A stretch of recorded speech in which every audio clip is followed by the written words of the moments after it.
Oklahoma smash burgers on the new Traeger Flat Rock, y'all. Let's jump into this. Traeger's very first flat top grill. Here's all the ingredients we're using. Let's get this thing rocking on high.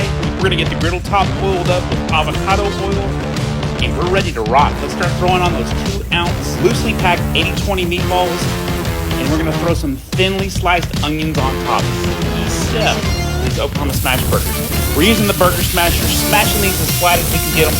Hold it for about 10 seconds, that really good sear, and we're gonna move on down the line. As these onions cook, they're gonna give our burgers moisture and caramelize around the edges.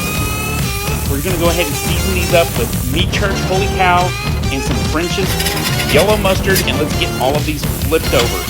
Look at that awesome sear coming off of this brand new flat top. This is the very first cook. All right, we got topped with American cheese, and we're gonna let that melt. Over here on the side, we are gonna go ahead and toast some brioche buns. We've got 3 different heat zones here, so we're able to put the buns on low while everything else is rocking nice and hot.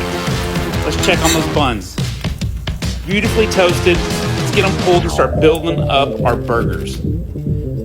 I'm doubling down on these with 2 patties each. We're gonna top them with pickles, ketchup, mustard, get that top bun on there. Y'all, these turned out amazing, and I'm so excited to be able to show off this premium flat top griddle to you guys, the Flat Rock from Traeger. Let's go!